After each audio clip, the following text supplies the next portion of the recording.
kicking off another busy week at the White House. It has been yet another eventful week in Washington. The activity level is off the charts. The president dialed in. He is executing his agenda at a lightning fast pace.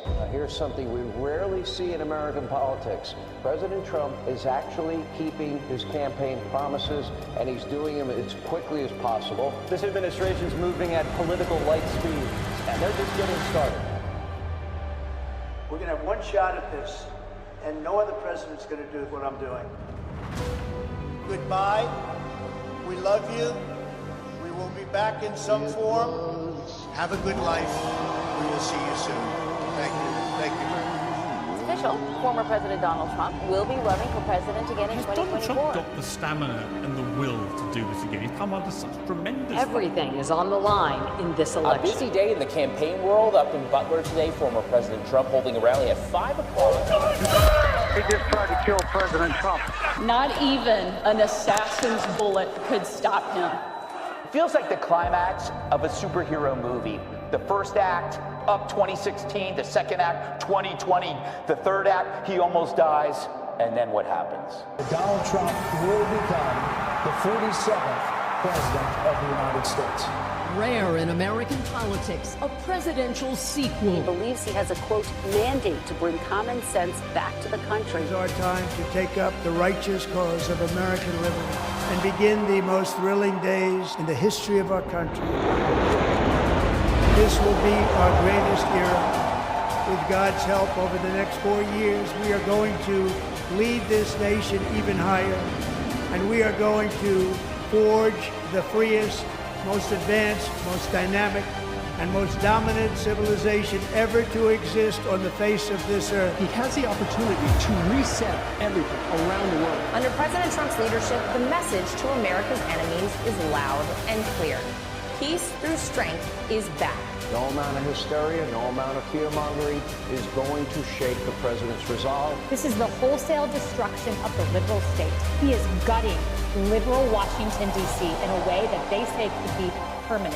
47 means business. The White House is holding all the cards. I return to the presidency confident and optimistic that we are at the start of a thrilling new era of national success. The bottom line is whether you like Trump or you don't like him, you can't say that he's coming and not try to deliver, and he's doing so in historic fashion. A tide of change is sweeping the country. Sunlight is pouring over the entire world, and America has the chance to seize this opportunity like never before. There have never been 100 days like this. That's the headline from none other than the New York Times. We are witnessing history like never before in our nation, a presidency that is simply like no other. You're going to love this, gang. We've got the latest data that's exposing the legacy media's lies. Their fake polling is officially in shambles. We've got the latest on the Democrat civil war that's pulverizing their party. We got the latest executive orders coming from President Trump's desk that's completely dismantling the administrative state. And we've got the latest political earthquake coming out of the UK. It's all a worldwide revolution, gang. You are not going to want to miss this. Greetings, everyone. It is Livestream Friday. I am your humble host, Dr. Steve, your Patriot Professor, here to celebrate along with you the dawn of the new American, the new worldwide golden age that you made possible back on November the 5th. So if you want a front row seat on all things happening in the rise of a new conservative civilizationalist world, make sure to smack that bell and subscribe button. As always, we've got a jam-packed show for you today. It's my privilege to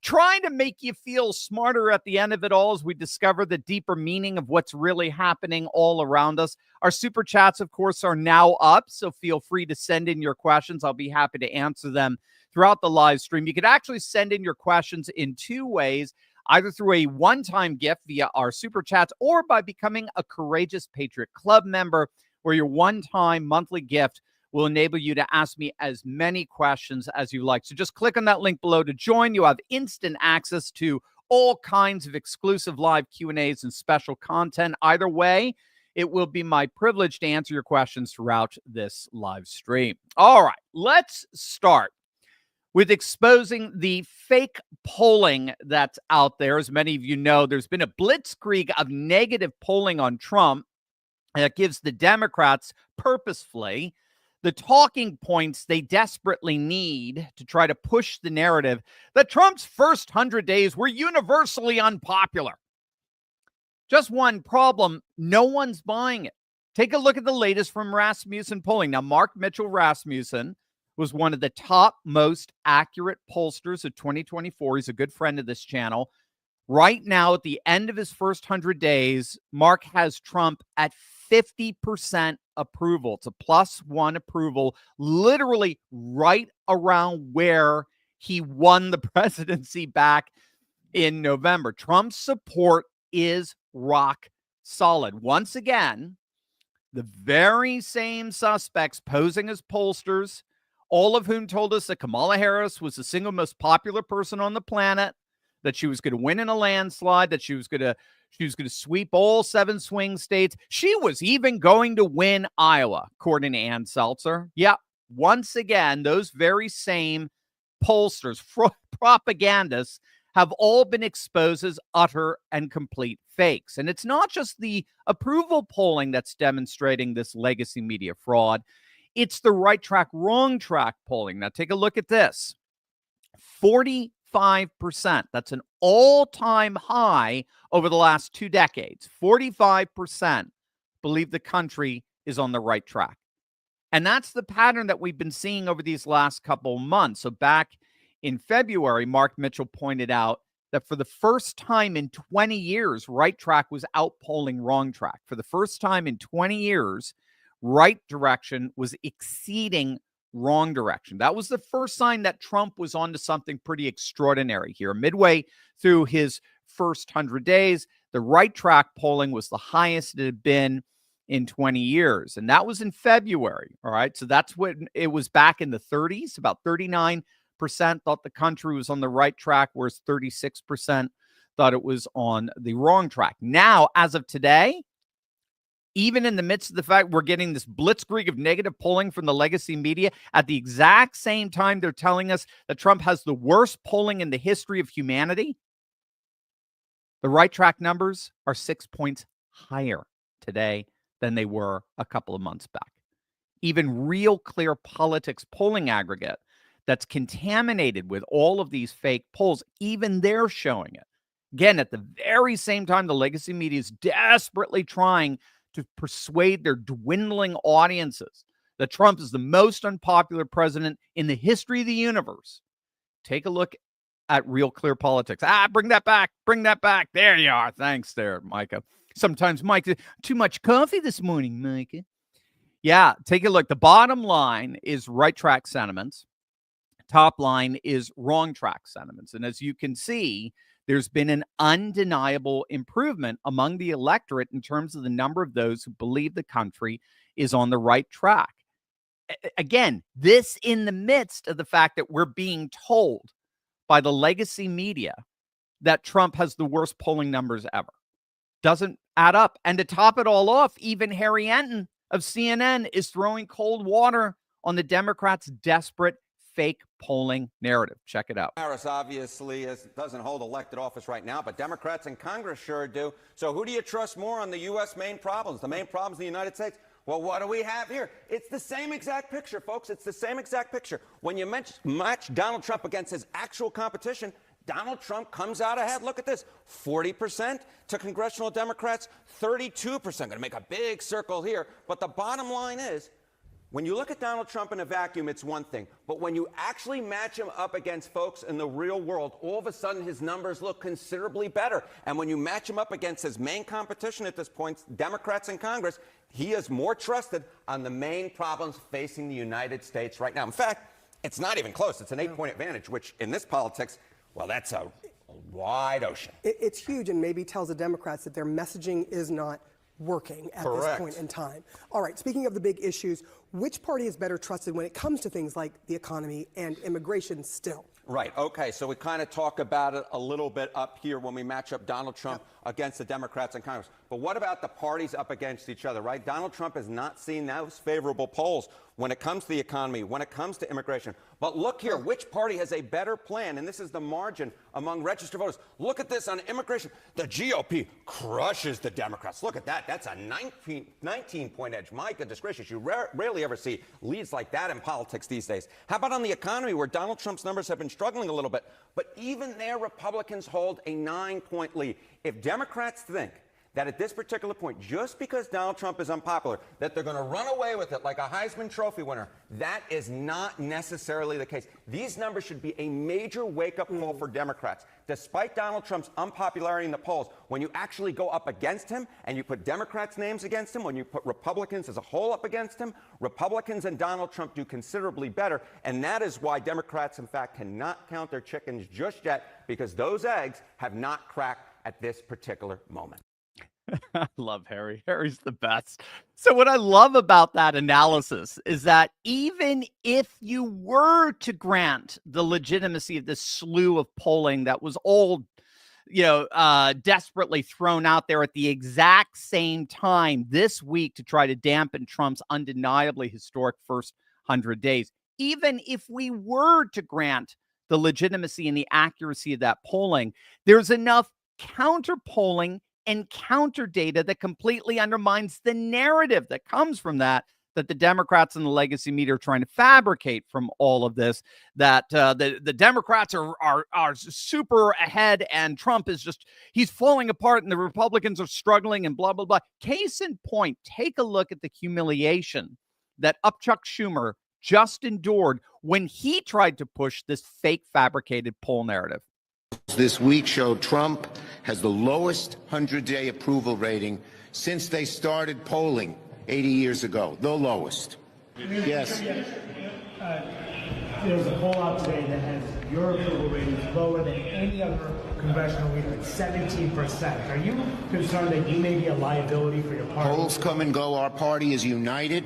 We're on our front foot. We're stepping forward and going after Trump and having real success. Thank you. Thank you for giving us opponents like this. Thank you. Just thank you. I remember, was it George Foreman was once asked, I think he was on the Tonight Show with Johnny Carson years ago. And he had a big fight coming up. And George Foreman was once asked, he said, "So is your opponent, is he a good fighter?" And George Foreman looked at him and said, "I hope not." That's exactly what I think of here. Do we have a formidable opposition in Congress? I hope not. And there you go. I mean, that was beyond brilliant. I mean, seriously, you cannot make up that kind of humiliation. Donald Trump, and self-imposed. Donald Trump is experiencing the worst polling ever in the history of humanity. Yeah, but Senator Schumer, your polls are even worse. Yeah, well, poll schmoles. Polls come and go. I mean, they mean nothing. Trump sweats, I glisten. I mean, you literally could not script this better. That was a perfect example of how fabricated narratives based on spurious response bias polling can easily be debunked when considered in light of wider data. For example, take a look at this. This is the latest voter registration data coming out, gang. I mean, seriously, this is stunning. There has been a dramatic increase in GOP voter registration over the past 5 years since 2020. It has continued since November of 2024. And here's the key. This voter registration data, it's all coming from blue states. Blue states, like Chuck Schumer's New York. In 5 of the 7 blue states monitored since 2020, the Democrats have lost voters. Democrats have been losing voters in their own blue states in 5 of the 7 blue states monitored.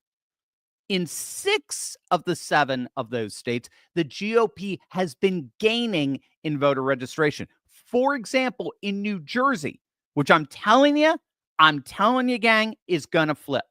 It's going to flip red. Jersey's right in my backyard. Mark my words. Jersey is going to be the new Pennsylvania. Pennsylvania is the new Ohio. Jersey is the new Pennsylvania. New York is the new New Jersey. Jersey is on its way to flipping. Look at this. Democrats lost a net 75,000 voter registrations, all the while the GOP gained over 176,000 voter registrations. In Jersey, it's a net gain of over 225,000 voter registrations. 225,000 since 2020, 250,000. And in California, while Democrats did gain 197,000 voter registrations, during that same time period, the Republicans gained just shy of 500,000, 442,000. You see, isn't this fun? I mean, right? So, in other words, if the propaganda polls that the usual far-left media suspects are vomiting out were really true, the GOP would be going through an existential crisis in voter registrations. Voters would be defecting from the GOP in droves, and they certainly wouldn't be driven towards them. So how on earth do you explain more voters than ever registering as Republicans, even in the blues to blue states, all the while the leader of that party is supposedly the single most unpopular president in the history of the cosmos? So these are just some of the checking procedures, the verification methods and protocols that are exposing these polls to be what they actually are, which is not polls, they're propaganda. They're pure, blatant propaganda. They're not meant to measure. They're meant to manipulate. We talked about this the other day. I mean, the whole nature of response bias in these fake polls. What we have to realize is that it's not just a matter of underrepresenting Republicans, right? Undersampling the number of Republican respondents. That's easy. They often do that. That's certainly the case. But it actually gets a lot deeper than that, than just simply consigning Republicans to an artificial minority of respondents, all the while oversampling Democrats. It's worse than that. Since the year 2000, response rates to pollsters have actually crashed from about 20% of the population, the aggregate population, to today just about 5%. So less people than ever are willing to talk to pollsters for whatever reason. But what makes that even worse is that the people who are most willing to talk to pollsters, that 5%, they are inordinately urban, they're college educated, and they're institutionally trusting voters. There's been studies on this. A 2024 paper by the American Association for Public Opinion Research found that the polls during the presidential campaign were radically skewed towards far more urban, cosmopolitan, degree-holding respondents. So what does that mean? It means that the pool of respondents that you're polling from, okay, is not only do you get more Democrats represented by that pool, far more than the population at large, but even the Republican respondents that are represented within that pool, those who self-identify as Republicans, because they're more urbanite, cosmopolitan, college grad, and the like, even they are more left-wing Republicans. They're more prone to voting for someone like Kamala than what's representative of the Republican Party at large, particularly in the Midwest. And so this is why we only go with the likes of pollsters such as Rich Paris, Mark Mitchell, Atlas Intel, Trafalgar, Quantum Insights. These are excellent polling outlets that have time and time again proven that they are only interested in accuracy and predictive integrity. And all those polls, the polls that were the most accurate in 2024 and in previous election cycles, they all show right now as we speak that Trump today is absolutely crushing it. His base could not possibly be happier. And if the election were held today, I mean, even CNN is admitting this. If the election were held today, Trump would win with even a bigger margin of victory than he did in November of 2024. So while all of this is happening, the Democrat Party is an absolute shambles. I think we now know why they're throwing out all these fake polls. It's all there to try to deflect our attention away from the latest civil war breaking out in that party. This is going to absolutely make your day. But first, if you are just joining us and you'd like to ask me your questions, you can do it in two ways. You can send us a super chat, or you can click on that link below and join a Courageous Patriot Club, where for just one monthly fee, a very modest fee at that, you can ask me as many questions as you like. I'll be happy to answer them right here on this live stream. Also, you know, we're all about standing up for the timeless values of faith, family, and freedom. So that's why I've partnered with Patriot Mobile, because they're on the front lines fighting for the First and Second Amendments, the sanctity of life, and our military and first responder heroes. And I urge you to take up the fight, take a stand for conservative causes, and put America first by switching to Patriot Mobile today. You're going to get the same nationwide coverage as the big providers, because Patriot Mobile operates across all three major networks. And plus, they back their service with a coverage guarantee. Their 100% US-based customer service team will find the best plan for your needs. You'll keep your number, you can keep your phone, or you can upgrade. The choice is yours. Go to patriotmobile.com/Turley Talks. It's all one word, Turley Talks, or give them a call at 972-PATRIOT. That's 972-PATRIOT. Right now, get a free month when you use the offer code Turley Talks. Don't get fooled by other providers pretending to share your values or have the same coverage. They don't, and they can't. Join me. Switch to America's only Christian conservative mobile provider, Patriot Mobile, today. Members of the DNC should sue him for doing this, since David is a member of the party leadership. He is the vice chairman. I think he's the vice chair. Yeah, he's vice chair. Let me be very specific. I think it is abominable that an official of a political party who is being paid or supported by that political party to go out and raise money to defeat members of the same party. I think that's a jackassery of the highest level. James, can you tell me if you want to beat Republicans, of which of course lefties never do, they never even run against them. That's one thing. I'm not into beating Democrats. I'm into beating Republicans. And I just will tell you right to your face, I think it's abominable that you have anything to do with the DNC and you're going to go and raise $20 million to beat other Democrats. Jackassery. I learned a new word, jackassery. Yeah. So those are the latest shots of the new Democrat civil war.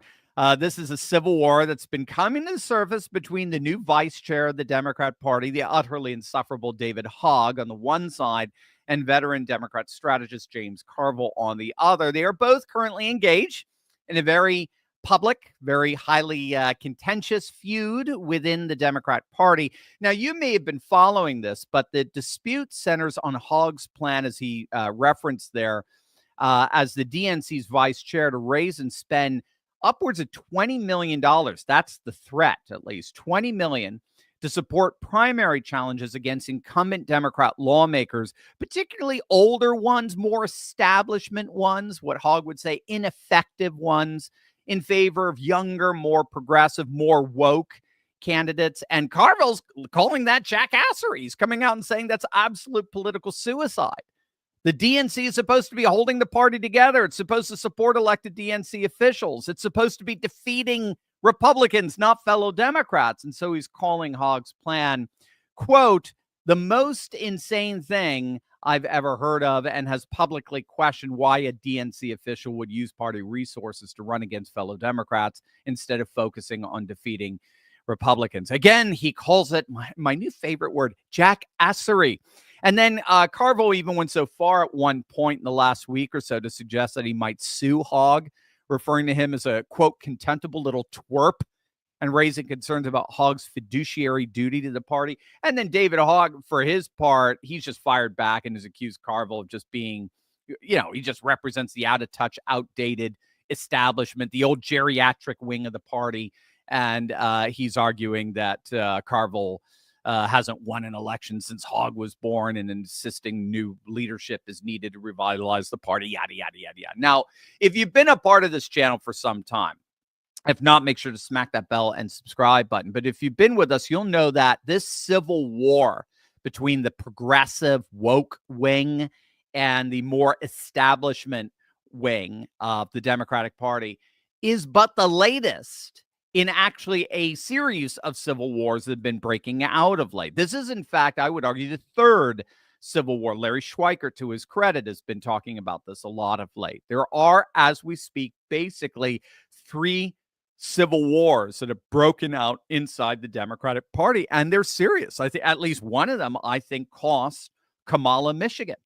So the first one has to do with precisely that civil war. It's the fallout from the Israeli-Hamas conflict, which split the Democrats between the 2 rival factions of pro-Palestinian progressives on one side and pro-Israeli liberals on the other. We talk about this ad nauseum. And one of my favorite examples of that, by the way, was when MSNBC featured the president of the ADL, the Anti-Defamation League, super liberal Jonathan Greenblatt, okay? Greenblatt is as left-wing as they come. Many people call him the king of woke cancel culture. Nevertheless, he got on MSNBC shortly after the Israeli-Hamas war broke out, and he accused his fellow leftists over at MSNBC of having Hamas write their scripts for their evening so-called news coverage. It was incredible, but it was just the tip of the iceberg of leftists after leftists accusing each other of either siding with Hamas terrorists or being Zionist occupiers. And that civil war most likely cost Kamala Michigan, because the Muslim mayors of Hamtramck and Dearborn, all Democrats, came out and they endorsed Trump as part of their retaliation against this Democrat civil war. So that's the first civil war. But the second also involves this massive conflict breaking out between pro-illegal migrant big city mayors and their anti-illegal migrant constituents, like what we're seeing in Chicago with Democrat constituents freaking out over their ultra-woke Mayor Brandon Johnson because they're finding themselves increasingly alienated from public services that are being diverted to these illegal migrants. So we're seeing an increasing divide between big city Democrat mayors and their otherwise loyal constituents on the issue of illegal migration. 80% of the country is on the side of Trump with this, 80%. And now we're seeing this rise of this third civil war between the more woke progressives and establishment liberals, the Hogs versus the Carvils, the AOC wing of the party trying to take on the more establishment up Chuck Schumer wing of the party. And while all of this is going on, Trump continues to just completely dismantle the Democrat administrative state. Again, that's why I think we had this slew of polling that came out of negative polling. It's all there to distract us from the real political implosion, which is the Democrats. I mean, look at this. While they're all fighting amongst each other, the latest victim of the administrative state slashing is NPR and PBS, right? You have to stress the BS part of PBS. President Trump has just signed, as of yesterday, an executive order instructing the Corporation for Public Broadcasting, the CPB, and other federal agencies to halt federal funding for NPR and PBS. The order directs the CPB to terminate both direct and indirect funding for these organizations, quote, to the fullest extent permissible by law, and to refuse any future funding. Now, of course, Trump justified this action by pointing out the abysmal left-wing propaganda nonsense that routinely comes from NPR and PBS. They consistently exemplify bias, partisan reporting, not to mention the fact that they're just simply Jurassic. There's no justification for them taking taxpayer funds anymore, not in the age of the internet, not in the age of streaming. They're completely and totally irrelevant in the current media landscape. Speaking of irrelevant, CNN is big mad over this. The equally irrelevant Jurassic hangover CNN cannot understand why anyone would want to defund something so valuable, so worthwhile, so precious for the children. People are sick of funding institutions who promote values that they find repugnant, and that's what we're doing with NPR and PBS. And that's what we are hopefully soon, via a rescission bill, going to pull those funds back. Okay, but Sesame Street?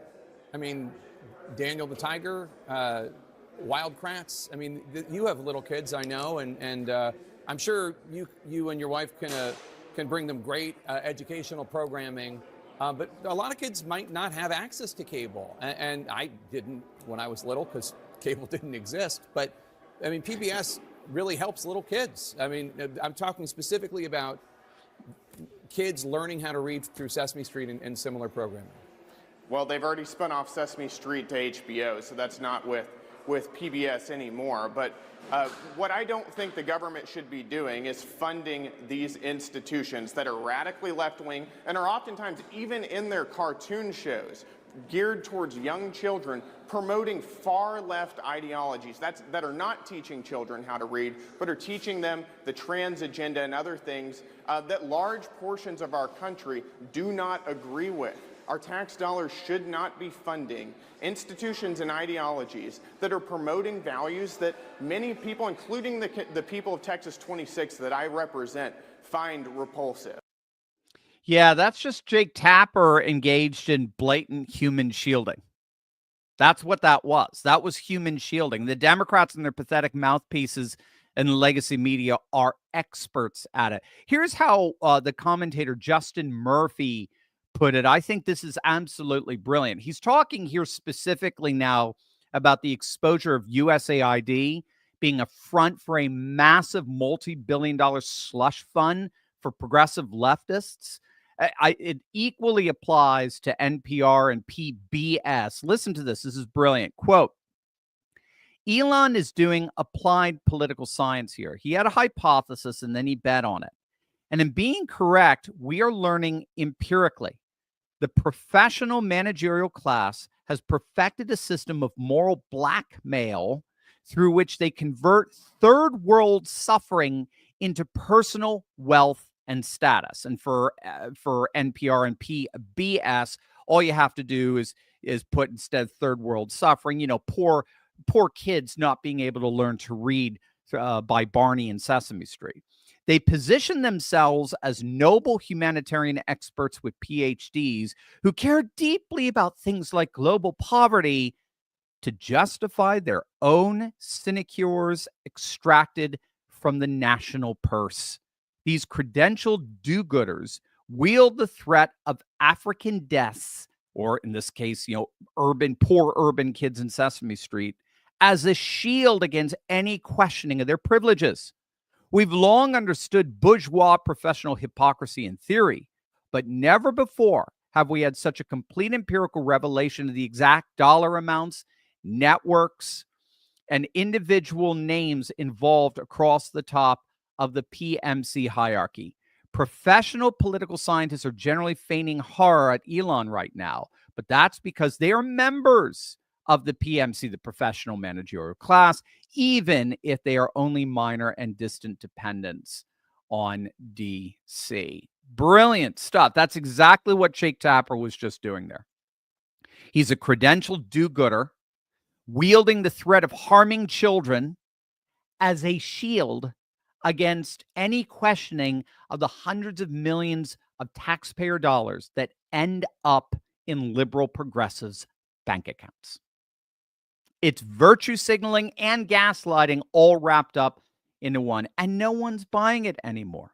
And the collapse of the liberal establishment, it ain't just happening here, gang. Wait until you see what happened yesterday in the UK. They had their version of their own midterms, and it was nothing less than a political earthquake. You'd absolutely love this. But first, gang, did you see that President Trump just signed an executive order outlining his plans to create America's first national sovereign wealth fund? And it's going to need to be filled up with assets fast.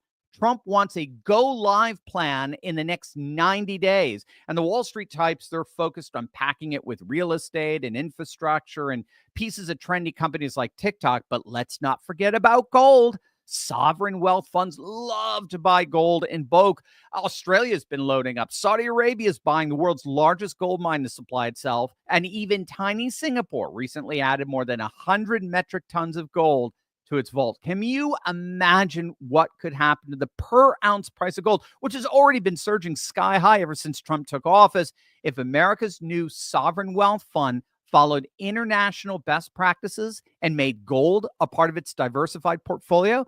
I mean, potentially make our country a brand new mega buyer in an already tight market. And when there's limited supply and huge demand, the impact on prices, well, let's just say you want to be ready. There's a simple way to get ready too. What happened to our screen, Micah? There we go. It's all laid out for you in the free gold report from my partners at turleytalkslikesgold.com. You want to request your copy right now. After all, Trump has put the world on notice. A new sovereign wealth fund for America may be coming, perhaps in as little as the next 90 days. Take advantage of the time you've got right now to prepare. Get your own free gold report now at turleytalkslikesgold.com. I thought we went a little Spain there with the blackout. So yesterday, the UK had its by-elections, which in many ways function very much like their midterms. The by-elections are a series of nationwide local elections, mayoral elections, some open parliament seats and the like. And as you may have guessed, especially if you're a regular to this channel, Nigel Farage's Reform UK absolutely crushed it. Reform UK won its first ever parliamentary seat in the Runcorn and Helsby by-election very narrowly. I'm talking extremely narrowly, defeating Labour by just 6 votes after their recount. Now, if you don't know, Runcorn has been one of the safest Labour seats in the entire nation. It's a working class town. It has a higher proportion of residents working in manufacturing and logistics and wholesale retail as compared to the national average. It's long been a loyal constituent to the Labour Party. As of last night, that fidelity is now finished. They have officially defected to Reform. And again, this is very much akin to what we saw back in 2016 here in the United States, with nearly 200 counties, Wisconsin, Iowa, Michigan, Pennsylvania, Ohio, Minnesota, very blue-collar counties that had voted for the Democrat, our Labor presidential candidate, every single election for the last 3 decades, suddenly shifted and voted for Trump, some by as much as a 20-point margin. But it was one of the key signs that a new political realignment was happening right before our very eyes, where the working class was officially defecting away from the political left and embracing the rise of a new nationalist populist right. That's exactly what we're seeing here in Runcorn and Helsby. In Greater Lincolnshire, Reform UK secured its first mayoral election. Dame Andrea Jenkins, a former Conservative member of Parliament, she crushed her Conservative rival by, what do you know, nearly 20 points. And Reform UK went on to make substantial advances in a number of council elections across England, capturing approximately 38% of the vote share in early results. The party appeared poised to take control of Lincolnshire County Council, having won 30 of the first 36 seats declared. Again, the pattern that we're seeing throughout the country is that both Labour and Conservatives, the Tories, are hemorrhaging voters to Reform.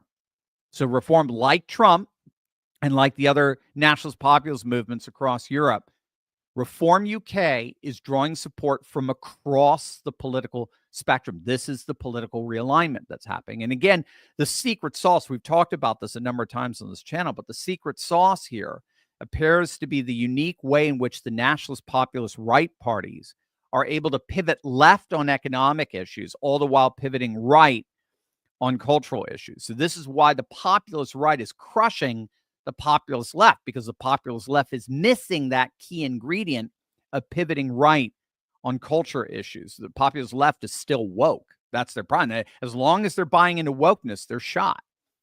That's it. It's essential, because whereas pivoting left on economic issues, so embracing more pro-labor policies, more protectionist economic policies like Trump is doing here, embracing more pro-union, pro-tariff, pro-New Deal FDR economic policies, by pivoting left on economics, the new right, the nationalist populist right, is effectively picking off the vast majority of working class voters from the left.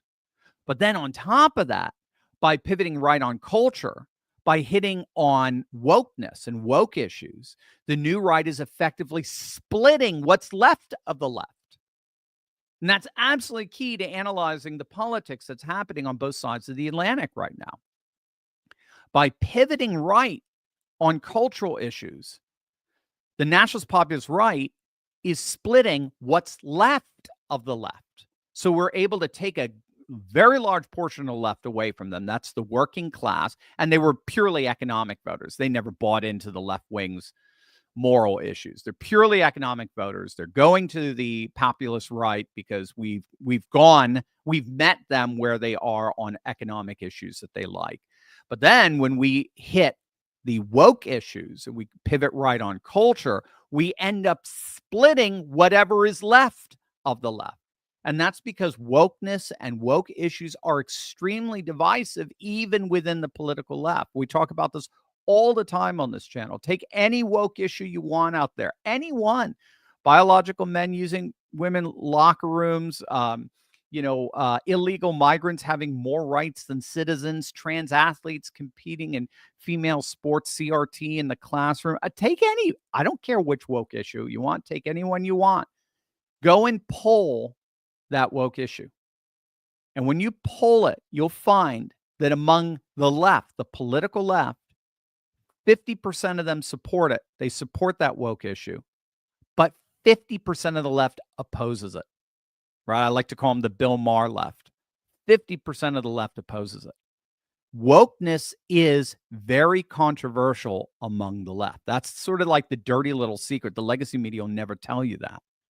However, if at the same time, once you polled that, if you look at the political right and how they answered on that issue, you'll find nearly 100% of them oppose whatever the woke issue it is.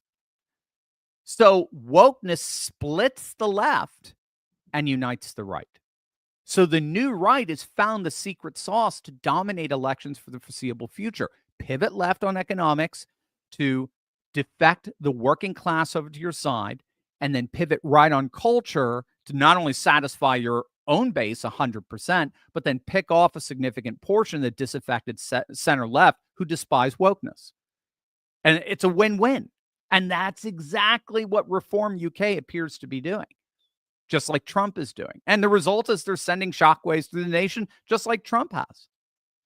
Make no mistake, this was a political earthquake yesterday. This is shaking UK politics to the core, and it'll be exciting to see what happens in the next election for sure. But make no mistake, it's all part of this larger pattern that we're seeing, this extraordinary political realignment. It's happening all over the world. It's a political realignment like no other. We just talked about this yesterday. The AfD, the Alternative for Deutschland, Germany's Patriot Party. They're endorsed by both Trump and Elon. They just surged to first place in the polls. We've never seen anything like this, not in German politics. They're the first third party to surpass the CDU, the up until now mainstream center-right party, Angela Merkel's party. They're the first to surpass the CDU since World War II. For the last 7 decades, the CDU has basically been the German version of the Tories. They have been the default majority party with just a few exceptions over the past several years, over the past several decades. They are now officially in second place. They are second, not to their rival sort of mainstream left parties, the Social Democrats. No, they're second to the rising nationalist populist party, the AfD. And what is the AfD doing? What are they doing? They're pivoting left on economics and they're pivoting right on culture.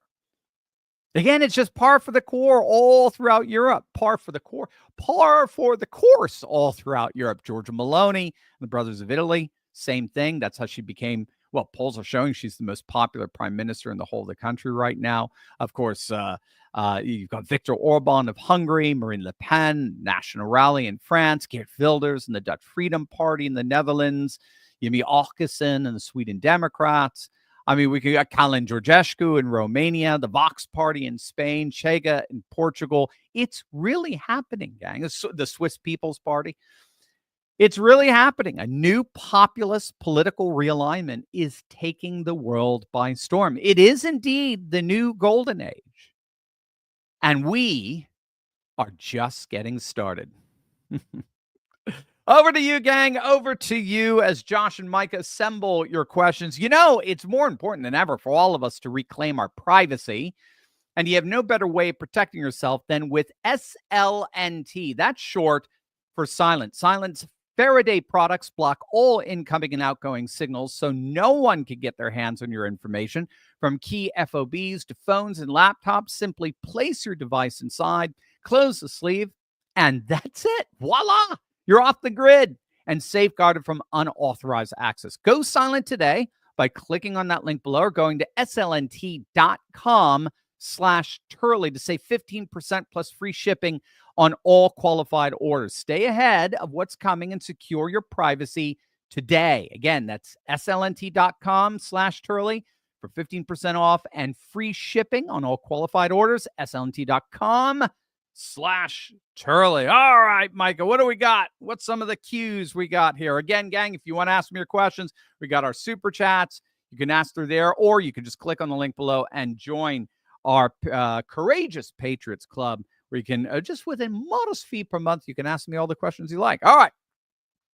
So, stunning, Steve. Since we've seen the completion of the Ukrainian deal and it appears that the China deal is imminent, do you think we will see a return to the early 1900s monetary policy from the Austrian school anytime soon? Good question. So, well, I think in many ways we've already seen that with Russia. Russia proved that commodity-based economy will beat a cash-based economy anytime, right? So you've got food, fuel, and finance. And we, because of our globalist policies over the last several decades, certainly since Bretton Woods, 1945, we've gone full finance. We're a finance-based economy. Our economy literally runs on debt, on bonds, with countries buying up all our bonds. We're the ones who loan out money, and we're just finance all through and through. We're a fiat currency based economy that bases our economic growth not on the actual amount of commodity that we have, but on the amount that people invest in the nation, in our nation. So it's a purely finance based nation. And then we thought we could punish Russia after their invasion in February 2022 by launching all of these finance-based sanctions on them. So we cut them off from SWIFT, which is the international financial transaction platform. We shut down we sanctioned their central banks. We ended up taking a lot of their dollars to the tune of $300 billion. But all of a sudden, we were shocked to find that their economy actually grew after that. And it grew because they don't rely on finance to power their economy. They rely on food and fuel. In other words, they don't rely on cash. They rely on commodity. And Austrian economics, as I understand it, bottom line is true money has to be linked to commodity. You have to have heaven and earth together, right? It can't just be heaven. It can't just be fiat currency just raining from the clouds. It's got to be connected to something earthy and minerally, as it were, that is of tangible value. And that also fluctuates based on the demand of that limited tangible value, that commodity. So in many ways, I think we've seen the revenge, and I've talked about this, we've seen the revenge of Austrian economics, classical economics, commodity-based economics. Whether or not the United States is going to go there is yet to be seen. I think they are.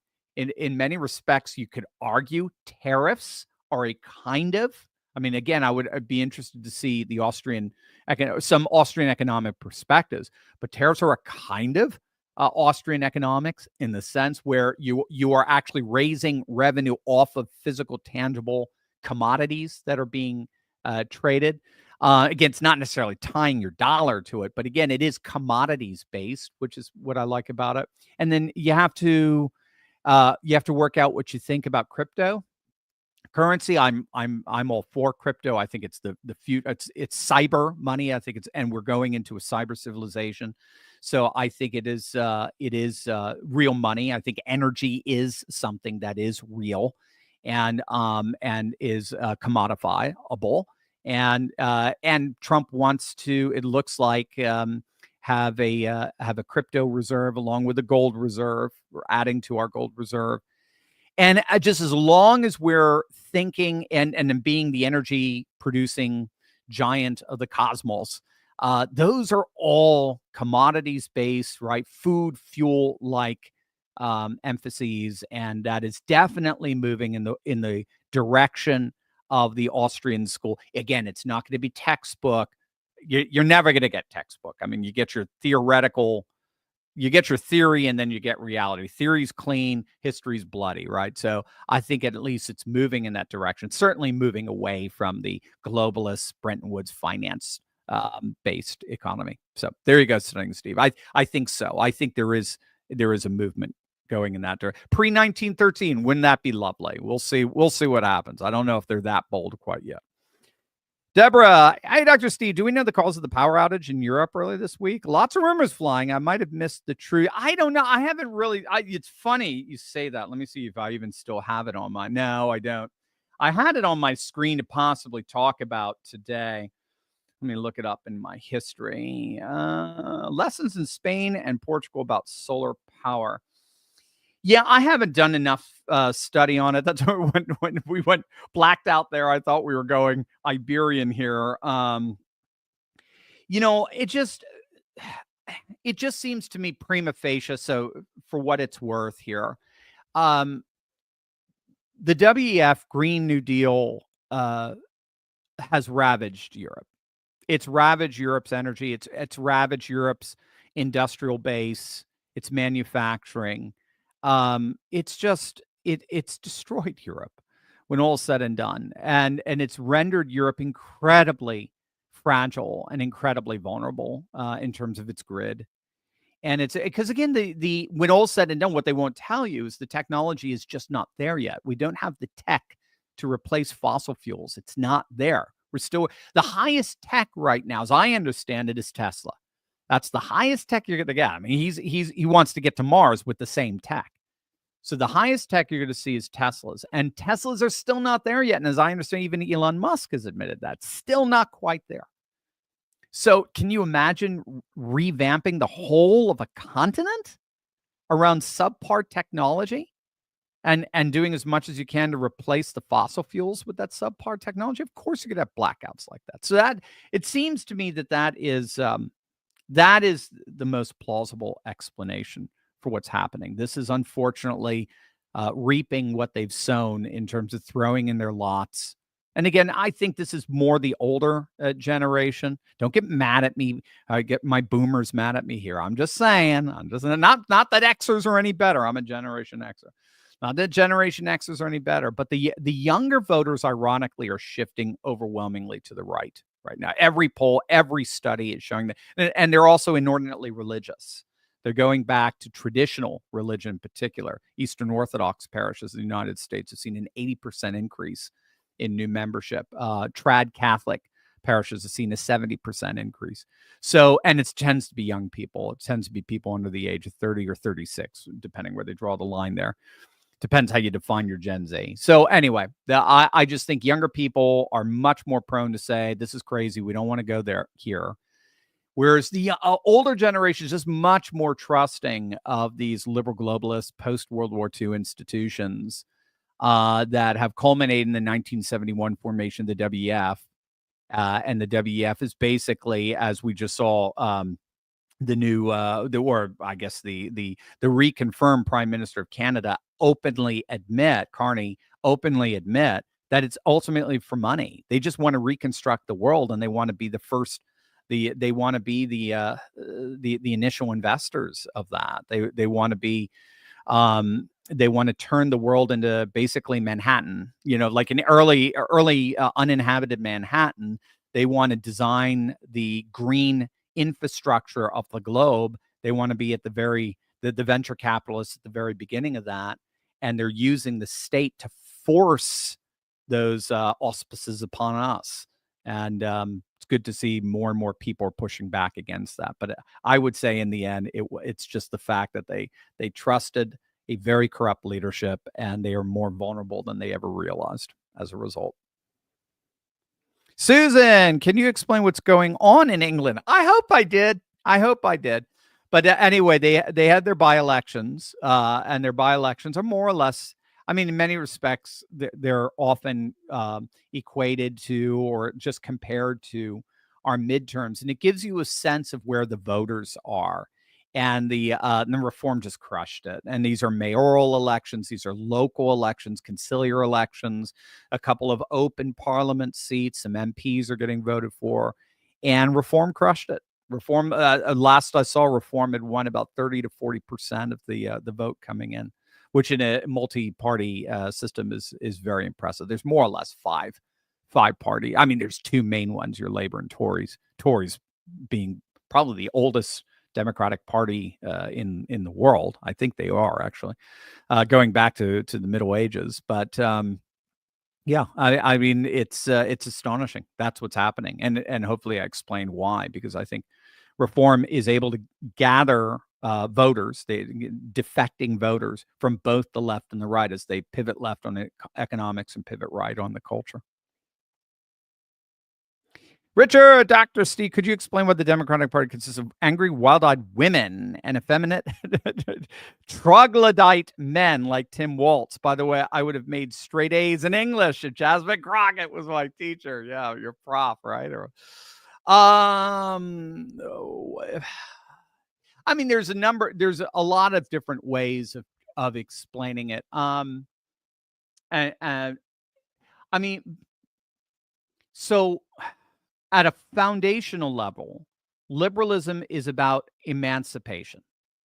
Liberalism is all about emancipatory politics, emancipating populations from cultural, national, legal traditions that are now considered to be oppressive, and that they're considered to be racist and bigoted and sexist and phobic and the like. And maybe some of them are, so you have the women's suffrage movement, and you have the 1960 civil rights movement. So that's in effect what liberation theology is. But liberation theology, listen to me, liberation politics, liberation theology is about that as well. Liberation theology is just a baptized version of this. And that's what Pope Francis was. He was a liberation theologian. But basically, this propensity to emancipate doesn't stop, and it just keeps going. It's not like they said, okay, we've finally arrived at a just society. We've liberated women, we've liberated blacks or non-whites, so okay, let's keep going. No, I mean, okay, let's stop and let's celebrate our victory. No, they keep going. And now it's just gotten absurd. So now it's liberating men from classical manhood. Now it's liberating women from any sense of trad wife sentiment and identity. So emancipatory politics, because it has no end, ultimately ends up in emancipatory absurdity. There's got to be an end. At some point, you've done it. You've accomplished it. But in the realm of emancipatory politics, the realm of liberalism, it's female-only sports, bigoted and discriminatory. I mean, let that hit you. I mean, sports that were designed specifically for women after they got liberated, as it were, is now itself an object needing of liberation. So this is the problem with when emancipatory politics ends up just taking a life of its own, and it gets itself emancipated from any wider context. So that's why I think you're seeing the Tim Waltz types. I like how the troglodyte men, and why you're seeing angry, wild-eyed women. The one is being emancipated from classical manhood. The other one is being emancipated from classical womanhood. And rather than recognizing, hey, wait a minute, maybe classical manhood and classical womanhood are good. Maybe it's good we want men who identify as dragon slayers, who do believe they should lay down their lives to sacrifice for those who are vulnerable, like the fair maiden, who symbolizes virtue.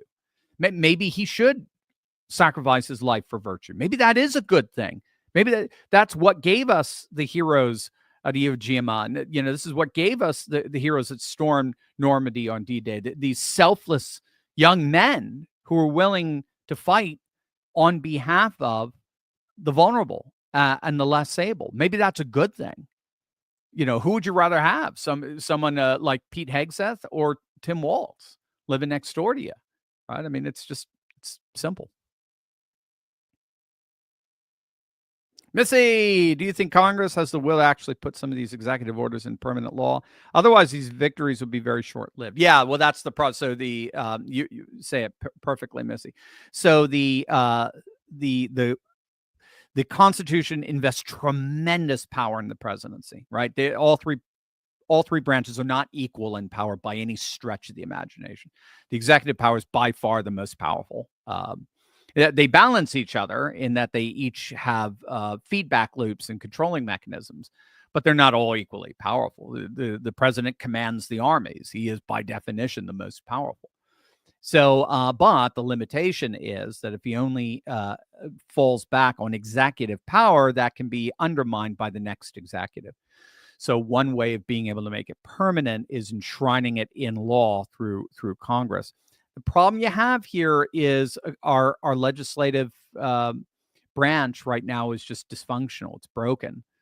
You can pass it in the House because you just need a simple majority. But the moment it hits the Senate, if it's not an appropriation bill, if it's not going to be a CR, continuing resolution, something that can get reconciled, then it's going to face the filibuster. It's going to have to overcome the 60-vote filibuster in order to be brought to a vote. So this is, in fairness, this is what the Democrats are saying. We can't get anything done legislatively anymore. We simply can't, outside, again, of appropriation bills, bills dealing with budgetary issues. And what you can do is you can put all of these measures that Trump is passing, all of these EOs, onto appropriation bills. You can attach them to just try to get a simple majority in the Senate. But apart from that, there's just nothing you can do. And whatever bipartisan coalitions have existed in the past, when it comes to these major issues, they're gone. We can't even get the Senate to agree to have only women playing in women's sports. We can't even get them to do that. So obviously they're not going to agree on the border or anything like that, especially when they're trying to get a gang banging, a wife beating gangbanger from El Salvador, a Salvadoran wife beating gangbanger back into the United States when he came in illegally in the first place. It's hilarious. But so that's where, you're getting some bold Republicans coming out saying, maybe we're the ones who should get rid of the filibuster in the Senate, and then we'll pass everything we want. So we'll see, but that's the reason. Missy, is James O'Keefe really in danger? Or do you think he's being dramatic to build viewership for his upcoming investigation? I don't know. It's a good question. I couldn't answer. MAGA 24 ever. Dr. Steve, while being amazed at the breakneck speed of Trump and his administration, it seems we're fearful that things aren't happening fast enough and the left will derail the Trump train. However, I calculate that Trump's first 100 days is less than 3% of his term. That's right. We're just getting started. I believe the first 100 days are a great laying of a foundation that in the next 100 days will produce amazing fruits of success. Could you give your perspective on what we will see for the rest of the year? That's what Scott Besson is talking about. Scott Besson is saying that these tariffs and the whole economic policy that they're doing, which is basically shattering the liberal globalist order, that's setting the stage. He thinks we're in the setting of the stage phase. And then the next 100 days now are going to be, let's work out the deals. All right, here's the stage. Here's the new reality. How do you want to respond to that? And he's looking at the 73. It's a different, I've seen as many as 100 countries saying, yeah, we want a deal. And Trump is giving priority to the ones that first came in. So that was Japan, that was Italy. They both, right? Giorgia Meloni's already had her meeting with Trump. They're all coming and saying, we want a deal. Argentina was one of the first ones. We want to deal with you. We want to have a special sort of privileged access to America's markets, and we're going to turn around, give you special privileged access to our markets that no other country has, including China. So anyway, that's all going to get worked out in the next 100 days, plus the tax cuts that's supposed to come July the 4th. And again, that is an appropriation bill, so it's only going to need a simple majority, as I understand it, in the Senate. So all of that is to say, I think you're absolutely right. First 100 days have been just breakneck speed in terms of EOs, getting the ball rolling, getting the direction of the country established, and now it's working out the details and solidifying it. And the power that Trump has, particularly with the economics of it and the international relations, is it's going to be very hard. If these become incredibly popular, it's going to be very hard for a Democrat future president to roll that back. It's going to be very, very difficult. It's almost impossible now for them to open up the border. I mean, can you imagine them, a new Democrat coming in 2028, and then all of a sudden doing what Biden did with the border? You can't do it anymore. The plausibility of it doesn't make sense anymore. The border is shut. There is no open border now. 99.999% shut. Literally. That's not an exaggeration. So for them, I mean, they could probably settle on not deporting all of these illegal migrants if Trump isn't able to get all of them out by 2028. That's the goal. It's trying to slow them down with that. They might be able to get away with it, but they're not going to be able to get away with an open border. They're not going to be able to, if Trump has very popular tariffs, once they're in place and established with the tax cuts and then the new economic international order, they're not going to be able to get rid of those overnight. The working class won't stand for it. Again, the tariffs are very popular. People, you'll hear over and over, tariffs are unpopular. Tariffs are very popular with the people Trump most needs for his power, and that's the working class, right? Pivoting left on the economy. Remember that. So tariffs are extremely popular among the United Auto Workers, extremely popular among all the various unions. Very, very, because it protects manufacturing and industry here in the United States. So there you go. I think we're setting the stage, and now we're bringing on the actors, and they're coming on, and then lights, camera, action. The performance begins in the next 100 days, and that's it. That's more or less the first year of the Trump presidency. And if he's doing it right, especially with the Doge cuts and so forth, if he's doing it right, by this time next year, this is going to be a fundamentally different country. And the idea is, like with FDR, is to make it so awesome that the electorate never wants to go back. So even if they bring in a Democrat, it's got to be a Josh Shapiro Democrat, or it's got to be some kind of Midwestern Democrat, or Democrat that's not going to touch that. They might move in other directions here or there. That's fine, but they're not going to touch the basic structure of an America First MAGA nation. Troublemaker, Dr. Turley, Tim Walz's daughter claimed recently. Oh, you're going to make me. You're going to make me say Republicans would deport Jesus if he were alive in America today. What logical argument do lefties draw on to make such an argument? Troublemaker, you said logic and lefties in the same sentence. And as ridiculous as it may sound, what's to say they're not wrong referencing love thy neighbor? What would Jesus have to say about deportations? Okay, let's see if let's see. Glad you asked that. Just looking something up here because I can even give you some Hebrew words. How's that for something really cool?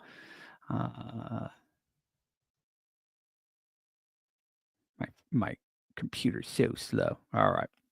Let me give you a couple of Hebrew words. So why would she say that? What logic do they draw from? So their argument is that Jesus was an illegal migrant. Jesus went from Bethlehem to Egypt. So they're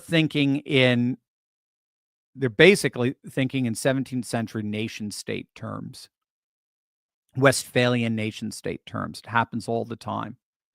When you talk to a leftist and they say we live on stolen land, hey, the irony is when you ask them to define what is stealing, they're actually going to draw from Roman property law practices. They're not going to be drawing from anything from Native American structures. Native Americans were hunter-gatherers. They did not own land by definition.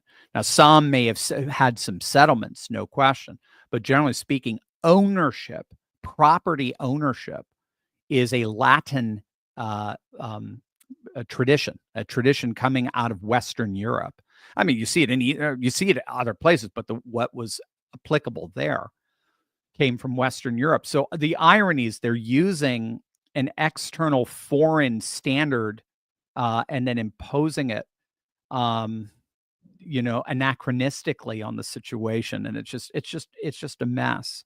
So I think that's just what they're doing. They're saying, well, they went from Palestine or Israel to Egypt, so so therefore, and they didn't have any passports, so therefore, they're an illegal migrant. The problem with that is it was all part of the Roman Empire, and you had freedom of movement in the Roman Empire. They were not migrants. They did not in that sense. They weren't illegal. They were legal migrants. You could think of it that way. It was the same language. If you spoke Greek in the Palestinian region or the Holy Land region, you would have spoken Greek in Coptic Egypt. So it's bizarre. But there is an author who did an Old Testament scholar who did a study on illegal migration in the Bible, and his name is James K. Hoffmeier, if you want to look him up. Hoffmeier. This is the most detailed study that I've come across in terms of this fundamental question: what does the Bible say about illegal migration?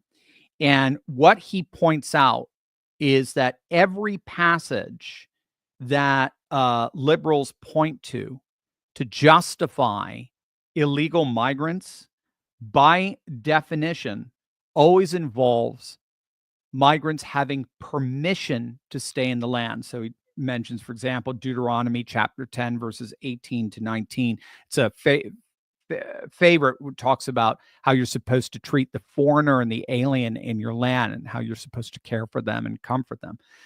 As he points out, they all, every one of those passages, all assume that those foreigners and aliens have permission to be in the land. So he uses two terms. One is nekar, Nekhar, and zar, Zar. They're both translated as foreigners. Okay, so those are the Hebrew terms. There's actually three Hebrew terms that are used for foreigner: ger, G-E-R, ger, nekar, and zar. Ger is translated as alien, and nekar and zar are translated often as foreigner. The key here is that nekar and zar.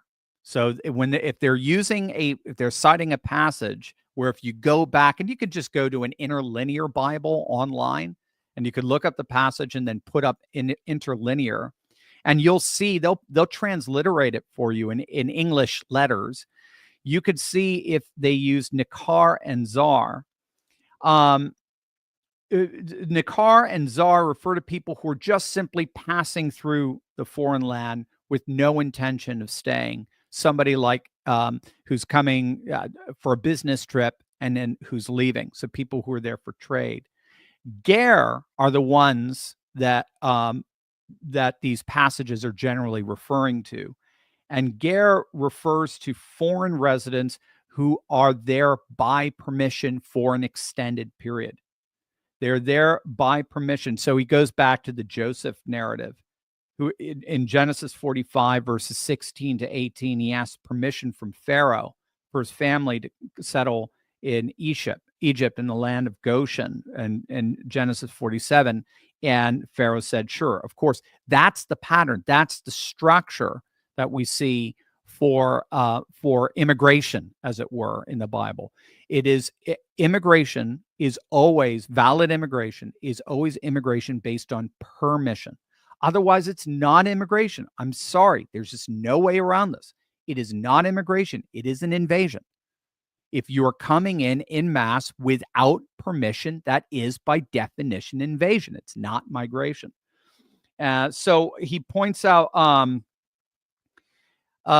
there's something very interesting here. He observes that no such provisions in terms of taking care of that foreigner who is there by permission, no such provisions are extended to the nekar and the zar.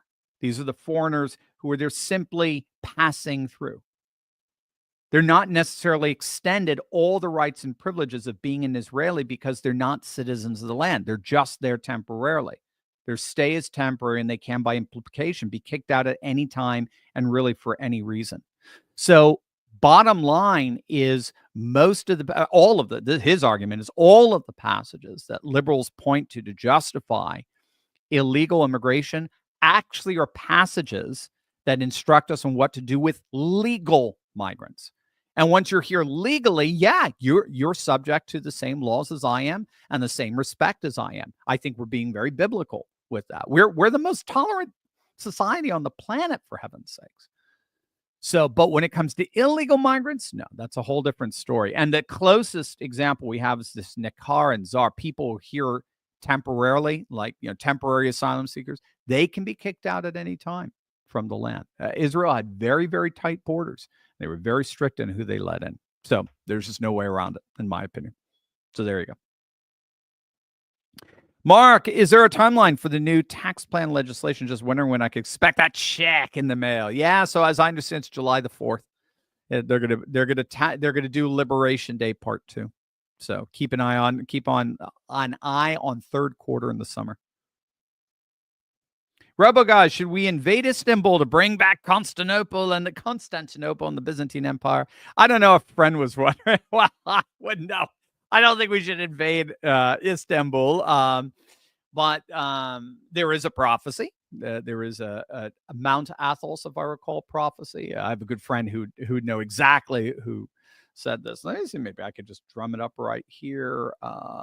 That Istanbul will become Constantinople again, and the Hagia Sophia will be returned to the Orthodox Church.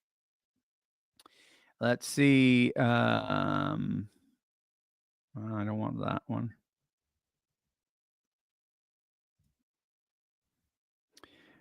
So, in other words, I guess what I'm saying is that these things might, if that prophecy is correct, might just turn out the way it'll just turn out organically, just based on these prophecies. Let's see. My computer's too slow. I got too much stuff loaded up. What is it? That's the fall of Constantinople. It is Paisios. It is Saint Paisios. So Saint Paisios is a contemporary saint of Mount Athos in Greece, the holy mountain, and he has a number of prophecies, and many have come true, and he has said that he prophesied Constantinople will be liberated again. It will become Greek again, and Hagia Sophia will open again for worship. He argues Turkey will be dissected into 3 or 4 parts. The countdown has begun. Most argue that it's Russia. Yeah, there will be a war between Russia and Turkey. In the beginning, the Turks will believe they're winning, but this will lead to their destruction. That's very common of how the Russians fight. They kind of lure you in, draw you in for this protracted, cauldron, and then they crush you eventually. We're seeing that, of course, in Ukraine. So there you go. I don't think we have to do anything. I think that it's already baked into the prophetic cake. So we'll see, though.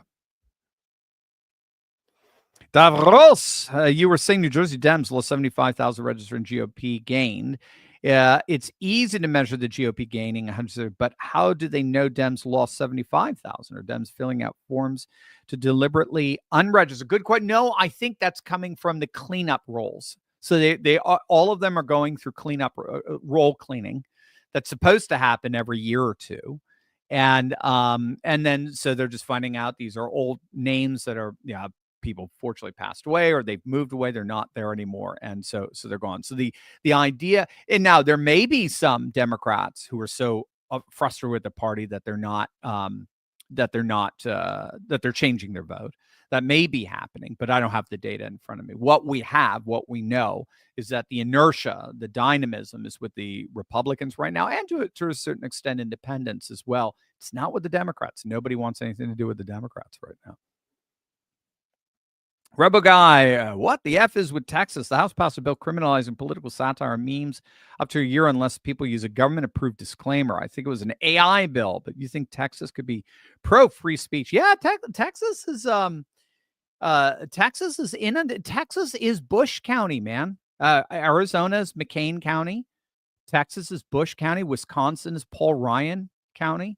Utah is Mitt Romney. I mean, it's going to take a long time before we rid the political party of these rhino neocons. It's going to take a long time, but they are just as liberal. Bottom line, they tried to replace Democrats as being the default political party for the rich globalist donors when all said and done. And that's especially true of Texas, where the New England Bushites came and brought the military-industrial complex that he had ties to via the CIA and united it with Texas Energy, Texas Oil.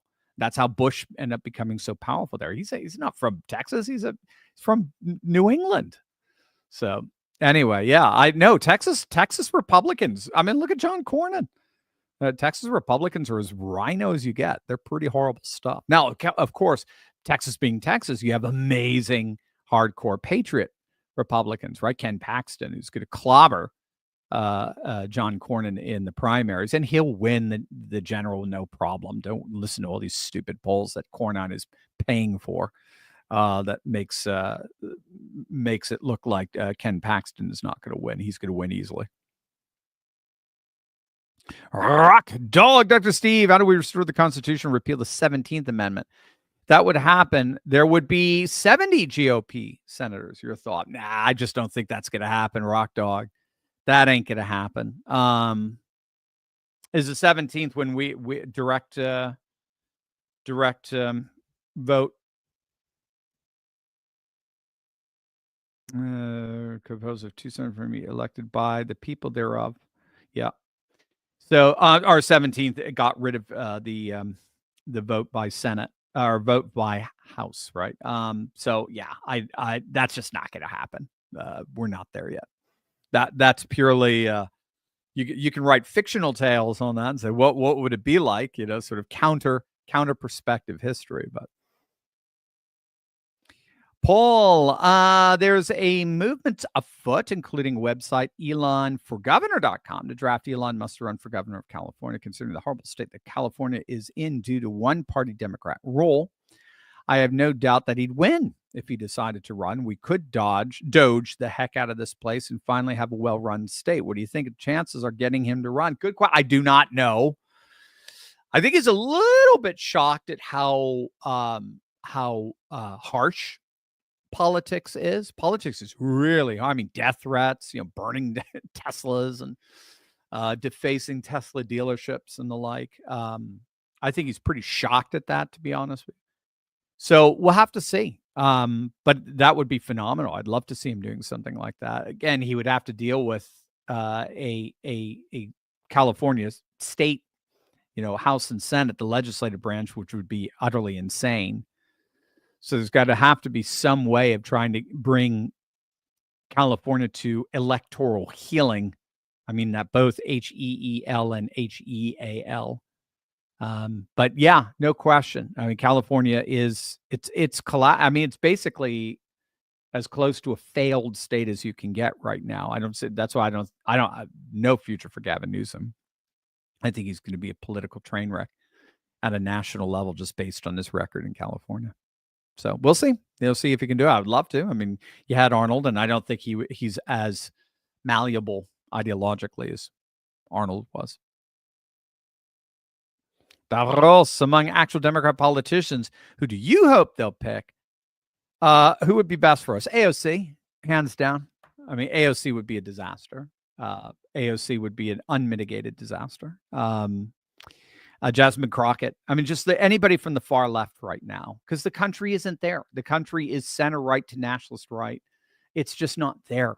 And so they would lose whole swing 7 states easily. And I think the margins in like New York, California, I think we'd have a chance of winning Minnesota, for example, because Minnesota votes to the right of Virginia. Yeah, I think we'd get New Hampshire. Because again, just the electorate isn't there. You want to make James Carville have a stroke, bring up AOC as their next candidate. But that's what I see right now. It's all the energy. Remember, when a party is falling apart, they defer back to their most rabid radical base.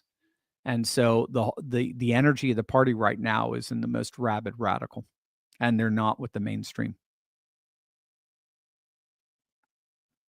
Joan, Dr. Steve, regarding your comments on urban polling being skewed by preponderance of educated Democrats, do you think my theory that air pollution in cities pollutes people's brains has merit? Remember that I quote that lack of O2 make them blue. I don't know. You might be onto something, Joan. I don't know if it's. I have no data to be able to confirm or deny. I just cosmopolitan centers have always had a certain liberality to them, not necessarily emancipatory brand of liberalism that we've seen in the 20th century, but they've always had, they're not, they tend to be what we call Atlanticist. They tend to be more sea powers. They're in ports, so they tend to be more fluid in their values as opposed to heartland communities and rural communities that tend to be much more traditional and conservative and structured. That's just the land and sea are basic geopolitics, classical geopolitics, and cities tend to be located near ports and places where people from all over the world can have easy access. So I would say it's maybe something in the water. California refugee, any idea what the tariff process will be for the People's Republic of China? It seems like this process has already secretly begun. That's the way I'm understanding it, California refugee. It's so again, we're the debtor nation. Their exports far outweigh our exports to them. So if we were to cut them off, they would have to find another marketplace, another consumer base that could compare with ours. And there isn't one. It doesn't exist. China's in a little bit of a rough spot. So when Russia got cut off from more or less economic structures, from their institutions and the like, SWIFT, so on, Russia just simply pivoted to China. Russia pivoted to a market that was even bigger than ours, that was bigger than the West's. So instead of using SWIFT, they use KIPS. Instead of using MasterCard and Visa, they use UnionPay. And again, UnionPay is bigger than MasterCard and Visa. UnionPay is China's credit card. And then they have their own, the Ruski Mir. And they also pivoted to India. So they were able to pivot to two countries that together represent nearly 50% of the world's population. So that's how they were able to weather the storms of the sanctions against them. China doesn't get to do that. China is, I think India now just slightly surpassed them in terms of population, but China is by far one of the biggest countries on the planet. They don't get to pivot to another China. There isn't one. So United States is sort of it. And so they're shot. If we start, if we impose a blitzkrieg of tariffs upon them, and then basically push their products out of reach to the consumer because of the cost, which then causes the consumer to go to lower priced products. And if importers don't want them anymore, right? This is the problem that Amazon is having, because Amazon relies so much. We know this. I know Amazon sellers, people who've had Amazon stores. They rely so much on Chinese goods so as to maximize the margins. So, Amazon's finding this out now. If importers don't want Chinese goods anymore, now instead they'll go to Indian goods, or they'll go to Argentinian goods, or they'll go to Japanese goods rather than Chinese. China's shot there, and they're going to be closing up manufacturing plants, factories all over the country. And apparently they already are. That's what the word is. Especially with the plastics. They can't make their plastics without a special liquid gas that they import from the United States. And they turn around in their reciprocal tariff, in their retaliatory tariffs. They slapped like 140% tariff on that. Well, that pushed plastic manufacturing out of the market. Now the price to manufacture the plastics far exceeds the cost of it, far exceeds what they could sell it for. And again, you don't even think about the plastic bottles you drink your water in, right? You think you're paying for the water, not the plastic bottles, because it's supposed to be so cheap. So we're seeing now China is very quietly, but very deliberately, they are lifting those tariffs. That's what we're hearing, and there are kind of secret meetings going on. Reuters was reporting on it the other day. There are meetings like at 7 a.m. in the Treasury office with Scott Bessent, in effect saying that they don't want to be seen, and this is a delegation of Chinese negotiators. They don't want to be seen by the media going into the Treasury building, but they are. So yeah, I think this is going to get worked out, and I think again, Trump is promising we're going to be stronger economically than we've ever even imagined we could be. Rock Dog David Hogsplop has openly stated he's laundering money through the Democrat plantation to his own PAC. That's right. How is that legal? That's right. I have not seen a follow-up on that. So we'll have to look at that. It's not, as I understand it, it's not. And that they may be using that to get rid of him. So we'll have to see what happens there. Hi, Q. Good to hear from you, my friend. Dr. T, why do you highlight Bill Maher as an elitist? You might as well listen to Kimmel and Colbert. Why do you highlight Bill Maher? He's an elitist. You might as well listen to Kimmel and Colbert. Oh, no, I'm with you, Hi, Q. I despise Bill Maher in many respects. I do. I think he's a fake. I think he learned, if he appealed to the right, interviewing Charlie Kirk and going against the woke, that he could assemble his own version of kind of this political realignment. But no, in the end, he's a left-wing loon. He is a committed liberal, and he will vote for every single candidate that implements wokeness before he votes for anyone who would actually fight against it. So in many ways, he's a fraud. He's a counterfeit. No, I'm with you. And Kimmel and Colbert, gosh. Ugh. I mean, I'll give Maher at least, unlike Kimmel and Colbert, at least he will trash wokeness. So he's a good example of how wokeness splits the left and unites the right. But no, I'm with you. I think the guy is just hopeless in terms of his ideology. Quark Bender, Dr. Steve, maybe the U.S. needs its own version of the Belt and Road Initiative to match and do better with what China's doing. What do you think? Yeah, didn't I come across Japan has its own version. Apparently, people are saying it's better. I thought I came across a article was talking about a U.S. plan to counter China's Belt and Road. Yeah, I'm going to have to look. We'll have to see, because I think it was under Biden, so it's going to have a lot of globalist slush fund BS around it. The Partnership for Global Infrastructure and Investment, PGII.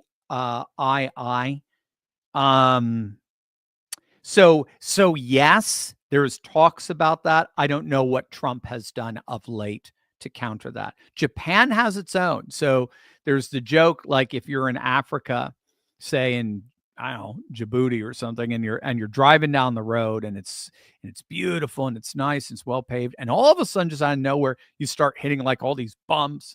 You've got all these craters and all potholes. What the heck is that? The road back there that was built by Japanese engineers. This road is Chinese engineers. Not to beat up on Chinese, but apparently the quality is nowhere near as good. It's more expensive if you go to Japan, but the quality is infinitely higher. So Japan has been doing this, particularly in Africa, Middle East, and the like, and they've been competing with China. It's been driving China a little bit crazy because it's that kind of competition. And it would be interesting to see if India is doing something comparable as well, spread out its civilizational sphere. Rock Dog Dr. Steve, the activist in a black robe, allowed the Tesla terrorists that firebombed the dealership in Kansas City out with bail to get its gender-affirming care, and then this clown didn't even show up. Can the DOJ just start arresting these activists for aiding and abetting such Congress? Since Congress won't impeach them and SCOTUS won't rein them in. Well, SCOTUS will eventually. They will eventually. Yeah, I mean, they could. They did. I mean, we had the two last week, right? On Friday. We're on the cutting edge of that. That was right when it was announced that that Wisconsin judge got arrested. That was a week ago this morning. So, yeah, they could do something like that. I would like to see that because these judges are insane. Rock Dog off topic. This weekend is the Fallen Fighters Memorial in Emmitsburg, Maryland. 2 friends are going to the memorial after losing their battles with cancer. Can we end with a prayer for their families? As you know, I had to retire from the fire service because of cancer and made it to my 54th birthday tomorrow. God bless you, Rock Dog.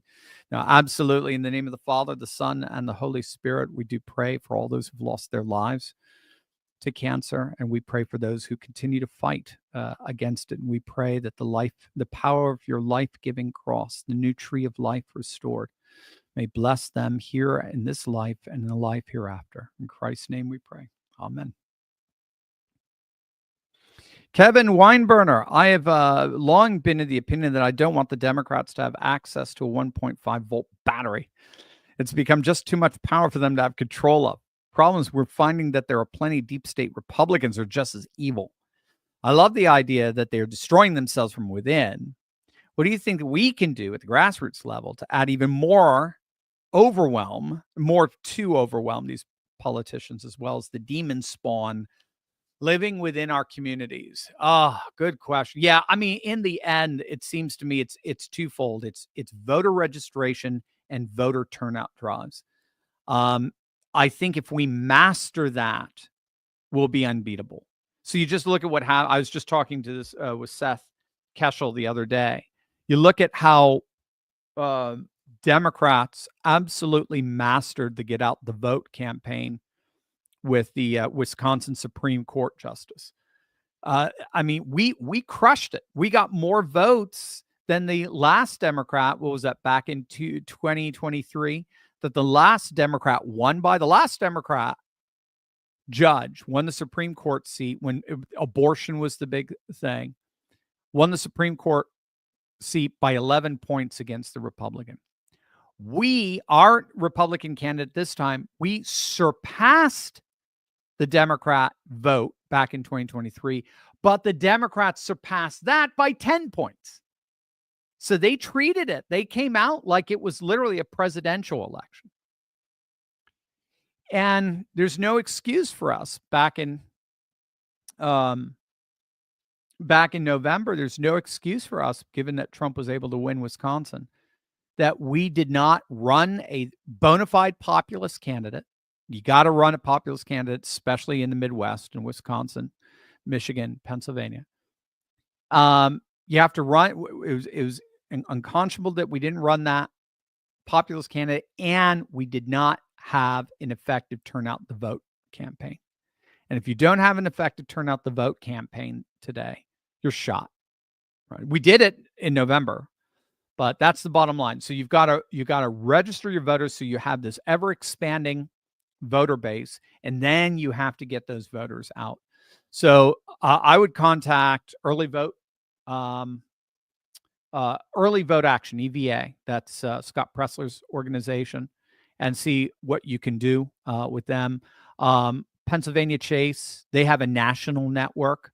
I would check them out as well. That's Cliff Maloney's organization. They have a national network, and see if there's anything that you can get involved with locally to help speed up this process of just permanently burying the Democrats. Mitchell, if the UK is trying to find ways to dim the sun, won't that destroy a lot of solar-powered infrastructure? Could this be considered an act of war? Well, as I understand it, they're trying to dim the sun in their own area. So it's not, they're not dimming the sun. That's not the way to look at it, as I understand. They're if anything, they're putting on sunglasses over their own region. That's a way, as I understand it, that's a way to think of it. Now, if those efforts end up spewing out into other countries, yeah, I wouldn't say it's an act of war, but you definitely have a diplomatic issue. If it starts affecting us, we're going to tell Britain, cut it off, knock it out, cut it out, knock it off, right? So, yeah, no, I don't. It's absurd. It's dumb. It's just purely dumb. And it's just part of this whole Green New Deal nonsense. Robo Guy, what do you do if you're debating with someone, perhaps a leftist or left-leaning, and all they respond with is, you're falling for propaganda or dog whistle crowd? Oh, okay, yeah, you're falling for propaganda. Well, it's question begging. So question begging is they are simply asserting the question at hand rather than proving. So you may want to ask them, well, if I'm falling for dog whistling crap, and if I'm falling for a dog whistle and propaganda, how do we know you aren't doing the same? How do we know that? How do we know? So what you're now doing is you're foregrounding the basis for confirming your positions, right? So I'd have to find out what you guys are arguing to sort of, the specifics. But let's pick a hypothetical. Let's say it's Trump's poll numbers, just like what we did today. So I'm talking to somebody and, hey, have you seen those Trump poll numbers? Man, that guy is getting crushed right now. He's got the worst poll numbers in the world. Well, my initial reaction would be to run. Oh no, I'm dealing with a psychopath. Never mind. But then I realize I can't run, so I have to stand and fight. Okay. So I look at this. So, well, those polls weren't that accurate back in 2024, were they? I mean, I think you're talking Morning Consult, ABC polling, CNN polling. Yeah, if you go to this Real Clear Politics polling average site where you could see all their polls, you'll see they all thought Kamala was going to win. So they don't seem to be that accurate. Oh, you're just maybe they're just going, I'm being too specific there, but maybe they'll say, oh, it sounds to me like you're just listening, you're drinking the Kool-Aid, you're just listening to this right-wing stuff. That's one of the things I like to say. That's good, Robo Guy. Remember this. I like to say this. I like to say, well, no. Just imagine yeah, full disclosure, I'm with you on, I do like Trump, but I like truth more. I really do. I like reality more. So let's say I'm one of you. For the sake of argument, I'm with you 100%. Let's say I'm even to the left of you. Okay. AOC, right? Make America AOC again, whatever. Make bartenders great again. Let's say I'm with you on this. Okay. How do we know we're right? How do we know this polling is accurate? How do we know that? Well, because there's multiple polls, or that doesn't matter if there's multiple polls if they all are dealing with the same flawed methodology. It doesn't matter. You can have infinite number of polls if they all have. You just have infinite fault in terms of methodology, and then that's when you could say, look, you can cross compare. For example, there's right track, wrong track polls, and even CNN was talking about. And that's another thing I like to do. I like to go to left wing sources. So that kind of gets you around it. So let's say I'm one of you. Okay. I'm one of you. And I was watching CNN and Harry Anton saying Trump's polling, you could say, however bad it is, it's actually stronger than the Democrats. See, in a zero-sum game, right? Or I should say in a vacuum, sure, bad polls are bad polls. But if Trump has bad polls, but Democrats have worse polls, well, then so what? He's still going to kick their butts, right? So that's the inconvenient truth. Did you see even Chuck Schumer was confronted with that? He hammered Trump with having the worst polls ever. And then one of the reporters, and if I recall, it was a CNN reporter, asked him, but your polls are even worse. You're actually probably the lowest polling of any member of Congress. Polls come and go. Well, wait a minute. Which is it? Are having the worst polls ever, that was his standard, is that a really big deal, or do polls come and go and it's not big deal? And hey, as long as we're unified, we're good. Well, so the Republicans are unified. They're pretty damn unified, aren't they? So that's what I try. You see their hand. For the sake of argument, let's say I'm with you, but then you bring in this wider frame of reference. But CNN says that no matter how low his polls go, Democrats' polls go even lower. Then we look at right track, wrong track polling. And actually, more people think we're on the right track than they have in the last 20 years. And then we look at voter registrations. And I mean, I could put, you could go to Twitter, you can go to X, just hit in voter registration trends. And then you could show them, say, look, I mean, New Jersey, they're crushing it. California, they're crushing it. Minnesota, they're crushing it. That tells me that these polls are just really there more for headlines and for talking points. They're not anything particularly substantial. So that's what I like to do. I don't like to go back and forth and say, well, yeah, but you're just an idiot, or you can basically say, well, how do we know we're not both falling victim to propaganda? All right, well, let's here's an exercise. Let's say we both agree. We're both left wing. I'm 100% with you. Okay, I'm watching CNN and they're freaking out because Trump's polling is better than Democrats' polling. And then I go and I just go to X, or I go and I find out whether it's Real Clear Politics in the average, or whether it's Mark Mitchell of Rasmussen. The right track polling is its highest it's ever been. And then I go to voter registration. Again, this is coming from secretaries of state. All right, this isn't left wing, right wing. This is secretaries of state, and we're finding that Republicans are almost in every single state outnumbering Democrats in terms of voter registration. That doesn't look good. That does not look like. So that's a way of showing. I don't think I'm falling victim to propaganda. I'm really trying to understand what's going on. So there you go. Thanks, RoboGuy. Davros Doctor, you talk about how we need men who are willing to storm the beaches, but why should we keep signing up to fight when America's lost every war for 80 years? Our leaders always throw away our mission to hand victory to the enemy. Why keep fighting for nothing? Davros, you missed the point of the illustration. The point of illustration was heroism. That's all. It's the self-sacrifice, willing to lay down one's life for something you believe to be far more noble and good, and that cannot fight for itself. Whether or not our leaders betray those victories or get us into stupid wars, that's a different thing. That's not part of the analogy. What do they say? Every analogy breaks down at some point. You found the breakdown.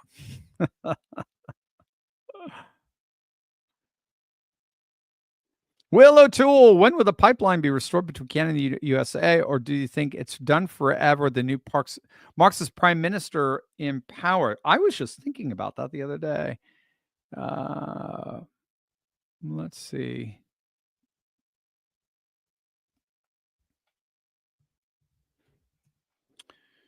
Canadian pipeline. Keystone, right?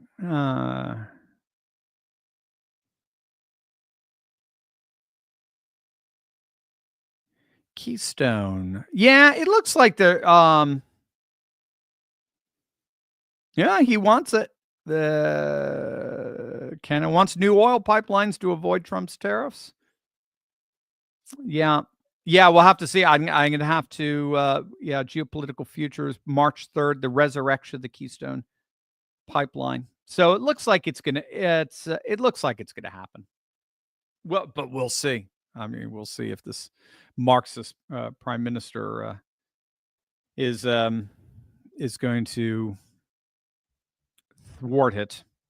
I don't think he will, but I mean, he really can't. I don't know. We'll see. I can't see how he would do it, just because of the jobs, the economic opportunity. Well, I mean, it almost guaranteed that Alberta would just the secessionist sentiments among Albertans will just go through the roof. But we'll see.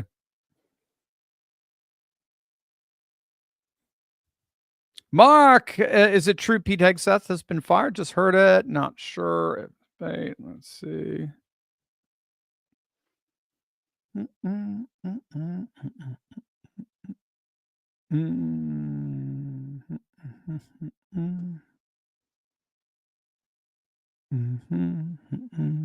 Mm.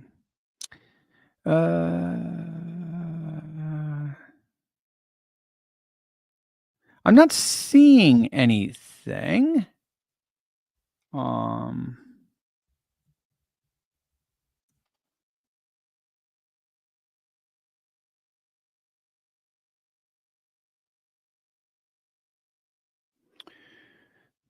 No, I'm not seeing anything on that. Nope, not seeing anything on it.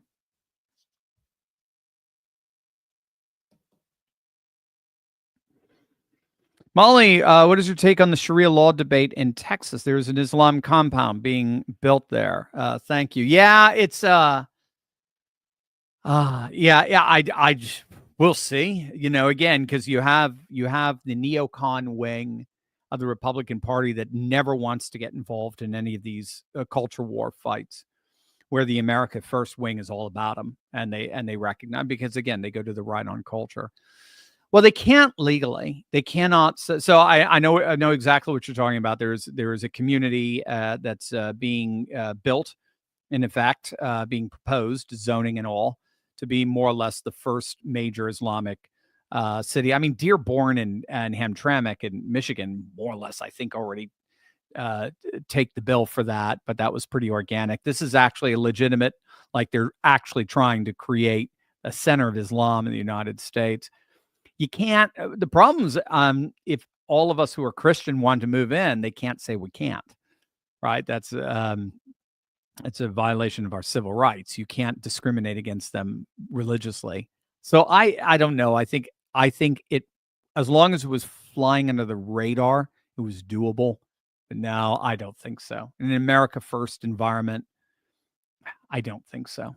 I don't think Americans are going to be very comfortable with a faith that has universal worldwide takeover as its ultimate goal.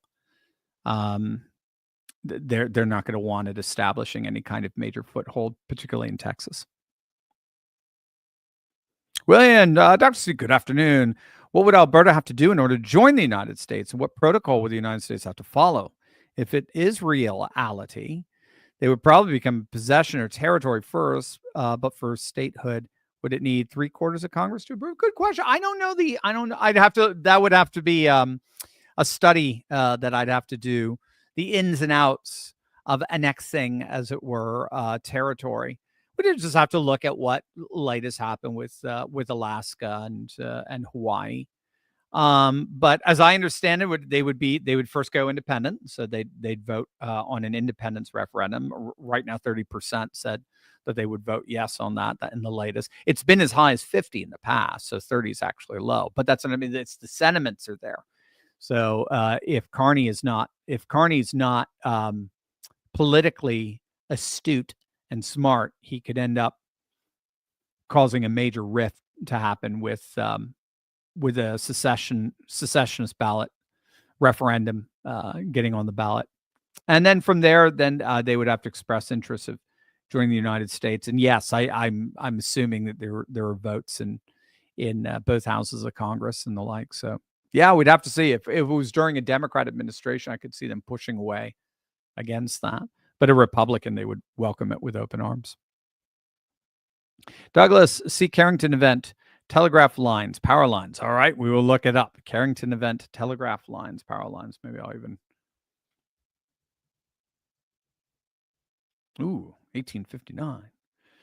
The most intense geomagnetic storm ever recorded. Most intense geomagnetic storm ever recorded, occurring in 1859 during solar cycle 10. It was caused by a coronal mass ejection from the sun, which collided with Earth's magnetosphere, resulting in powerful auroral displays and widespread disruptions to telegraph systems.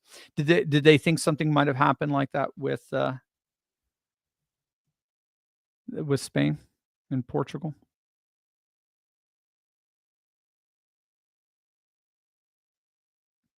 Maybe. I'm not seeing anything explicit.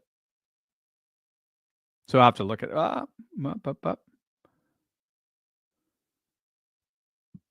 Well, yeah, but it's an X status, so I don't know how reliable it is. Somebody's saying they experienced a small Carrington event the other day. We'll have to see. Thanks, William. Oh, sorry. We shifted. William, does Trump initiate a new state or attachment or even annexation of eastern Washington, Oregon to Idaho? Yeah, again, so as I understand, I mean, it starts between the two states. Oregon agrees to cede literally 2/3 of its land to Idaho.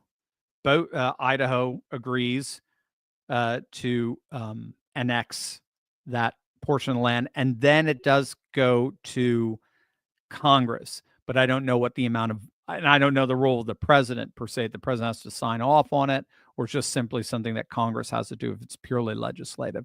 So I don't know the federal side of things because we're just not there yet. If those two come to an agreement, then we're going to definitely find out what's the next phase, the Washington phase. And again, it just depends who's in the majority. They're going to approve it or not. William, will the Muslim city in Texas come down to a SCOTUS decision? Possibly. But again, just the bottom line is it's going to be an issue of religious discrimination on both sides. If they can't have a town, it's going to be considered to be a form of religious discrimination. If they do have that town and then tout it as the first true Islamic center in the United States, it's going to be seen as religious discrimination, because I mean, inevitably you're going to get somebody there saying, hey, I want to buy a house there, but I wasn't allowed to because I'm not Muslim.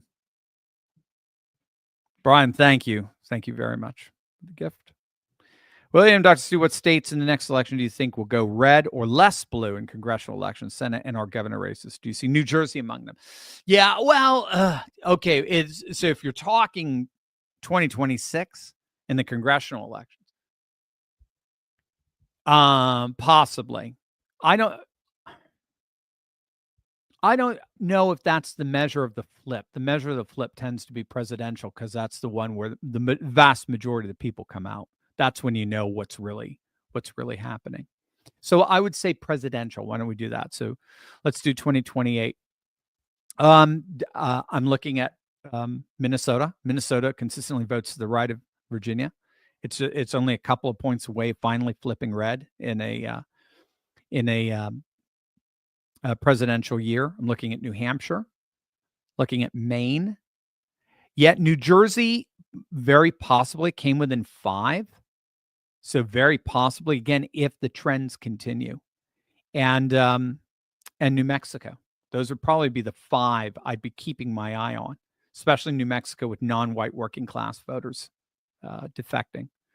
So yeah, I'd keep an eye on Minnesota, New Hampshire, Maine, Jersey, New Mexico, possibly Virginia. We'll just see how many of the Northern Virginia liberals we can get out of there through the mass firings of the Doge efforts. Rock Dog, Dr. Steve, do you think the mineral deal in Ukraine is going to bring stability to that region for the long term and lead to the end of Zelensky? That's my theory to it. If it happens, well, so if Russia says okay to it and agrees to the ceasefire for a deal, a minerals deal that will allow investors into that Ukrainian region rather than troops. So that's the idea. You bring in investors, and that will be every bit a deterrence for further Russian incursion westward, as if you had troops, because it would just be politically such a black eye on Russia for destroying all of these mining claims and investment opportunities and so forth from international communities. So I if it happens, yeah, I think it's both the end of the war and it's the end of Zelensky. Because I think in the end, again, it even happened to Churchill, He was the wartime president. Thanks. Okay, but we're done. We want to turn the page and go start a new chapter in Ukrainian history, and you're not it anymore. So I think it's the end of Zelensky. They'll have to start holding elections at some point, unless he just wants to go full-blown dictator. But we're waiting on Russia and its decision. The important part, again, geopolitically for this agreement was now the ball is in Russia's court. The ball, now that he has signed this minerals deal, that is in effect a ceasefire, because they're not going to be fighting around the mining. And so now the ball's in Russia's court. Russia could always say no, but then again, there's a little bit of a geopolitical black eye. Hey, wait, the other side said, okay, we're done. You get all the land, you get 20% Ukraine.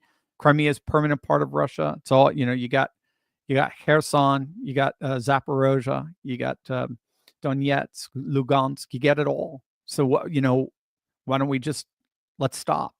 And Russia says, no, let's keep going. It's going to make them look bad. So that's why Trump was so adamant and so pissed at Zelensky in the Oval Office meeting, because that's when they were supposed to ink the deal originally. And he threw him out of the White House and, dude, you're not even serious. Go F off. If you want to go get your people killed, that's your deal, but we're not going to be a part of that anymore. So that's why it was really important for them to get it. All right. It looks like, well, look at that. Right at the 2-hour mark. Awesome, gang. Got a lot of cool stuff going on the channel all weekend long. So make sure you tune in. And again, if anything crazy happens, I'm always here to go live with you guys. Love you. God bless. We'll see you.